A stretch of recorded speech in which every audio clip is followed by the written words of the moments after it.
Shalom sahabat Geni yang terkasih dalam Tuhan Yesus. Perkenalkan, saya Herman Yosef Rizky Advendeo dari Persekutuan Doa Santo Aloysius Gonzaga Denpasar. Hari ini 28 Maret 2022, bersama-sama kita ingin merenungkan sabda Tuhan yang kita ambil dari Injil Yohanes bab 4 ayat 43 sampai dengan 54. Inilah Injil suci menurut Yohanes. Muliakanlah Tuhan. Dan setelah 2 hari itu Yesus berangkat dari sana ke Galilea, sebab Yesus sendiri telah bersaksi bahwa seorang nabi tidak dihormati di negerinya sendiri. Maka setelah ia tiba di Galilea, orang-orang Galilea pun menyambut dia, karena mereka telah melihat segala sesuatu yang dikerjakannya di Yerusalem pada pesta itu. Sebab mereka sendiri pun turut ke pesta itu. Maka Yesus kembali lagi ke Kana di Galilea, di mana ia membuat air menjadi anggur. Dan di Kapernaum ada seorang pegawai istana, anaknya sedang sakit. Ketika ia mendengar bahwa Yesus telah datang dari Yudea ke Galilea, pergilah ia kepadanya lalu meminta supaya ia datang dan menyembuhkan anaknya, sebab anaknya itu hampir mati. Maka kata Yesus kepadanya, "Jika kamu tidak melihat tanda dan mujizat, kamu tidak percaya." Pegawai istana itu berkata kepadanya, "Tuhan, datanglah sebelum anakku mati." Kata Yesus kepadanya, "Pergilah, anakmu hidup." Orang itu percaya akan perkataan yang dikatakan Yesus kepadanya, lalu pergi. Ketika ia masih di tengah jalan, hamba-hambanya telah datang kepadanya dengan kabar bahwa anaknya hidup. Ia bertanya kepada mereka, "Pukul berapa anak itu mulai sembuh?" Jawab mereka, "Kemarin siang pukul 1 demamnya hilang." Maka teringatlah ayah itu bahwa pada saat itulah Yesus berkata kepadanya, "Anakmu hidup." Lalu ia pun percaya, ia dan seluruh keluarganya. Dan itulah tanda kedua yang dibuat Yesus ketika ia pulang dari Yudea ke Galilea. Demikianlah sabda Tuhan, terpujilah Kristus. Sahabat Geni yang terkasih, saya ingin mengawali renungan hari ini dengan sebuah kisah ilustrasi yang sederhana. Jadi ada seorang anak, seorang pemuda yang sangat gemar bernyanyi. Ia suka sekali bernyanyi, dan ia pun sudah ikut pelatihan dengan seorang pelatih ini cukup lama.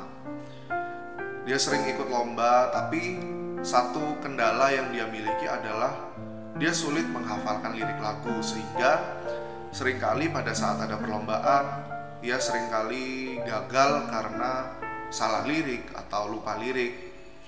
Sampai akhirnya dia mengeluh sama pelatihnya ini, "Kenapa ya kok saya susah sekali menghafalkan lirik?"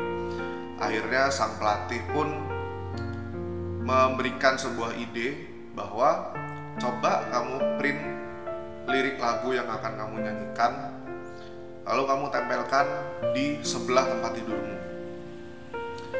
Awalnya si pemuda ini nggak ngerti maksudnya apa, ngapain aku harus melakukan itu, tetapi karena dia percaya sama pelatihnya, akhirnya ia lakukan hal itu. Singkat cerita, perlombaan akan datang lagi dan ia pun sudah mempersiapkan diri. Setiap kali dia mau tidur, setiap kali dia bangun tidur, dia akan melihat lirik yang dia tempel itu. Sehingga itu pun membantu dia untuk lebih mudah menghafalkan, lebih mudah mengingat isi lirik yang harus dia nyanyikan, dan pada akhirnya pun dia berhasil dan memenangi lomba itu. Pesannya cukup sederhana, pesannya cukup simpel, bahwa saat kita percaya sama seseorang, apapun yang orang itu katakan, kita pasti akan lakukan. Meskipun mungkin awalnya kita juga nggak ngerti maksudnya apa sih, tapi kita akan lakukan dan ternyata, oh ada hasilnya. Sama seperti yang kita dengarkan di bacaan tadi, bahwa seorang pegawai istana yang anaknya sedang sakit, dia datang kepada Yesus. Saat dia tahu Yesus datang sampai di daerahnya, dia mencari Yesus. Karena dia tahu mujizat yang Yesus lakukan, karena dia tahu apa yang Yesus buat. Pada akhirnya dia meminta, Tuhan Yesus tolong sembuhkan anakku ini hampir mati. Tapi di saat itu Yesus berkata kepadanya, jika kamu tidak melihat tanda dan mujizat, kamu tidak percaya. Nah, seringkali ini yang juga kita alami bersama, bahwa kalau kita nggak melihat satu bukti yang nyata, maka kita nggak akan percaya.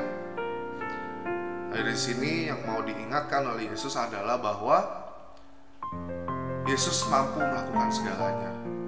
Yesus katakan, saat kamu memiliki iman sebesar biji sesawi saja, maka kamu akan mampu untuk memindahkan gunung. Yang mau Yesus ajar di sini adalah bahwa kita sungguh-sungguh mau percaya sama Tuhan Yesus sepenuhnya dalam hidup kita. Kalau mungkin saat ini kita masih kesulitan untuk percaya dengan karya-karya Tuhan, maka mari bersama kita belajar untuk mengenal Yesus. Seperti yang dilakukan pegawai istana ini, dia tahu siapa itu Yesus, dia tahu apa yang telah Yesus lakukan saat mujizat perkawinan di Kana. Maka itu ia mau datang meminta kepada Yesus, dan apapun yang Yesus katakan, dia percaya. Itulah yang saat ini juga harus kita imani bersama, bahwa apapun yang Yesus katakan, apapun yang telah Yesus ajarkan melalui firman-Nya, itu semua adalah sesuatu yang baik bagi kita.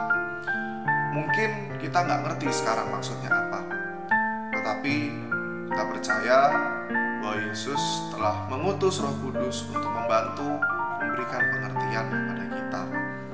Maka saat ini mari bersama-sama kita belajar untuk mengenal lebih dekat siapa itu Yesus.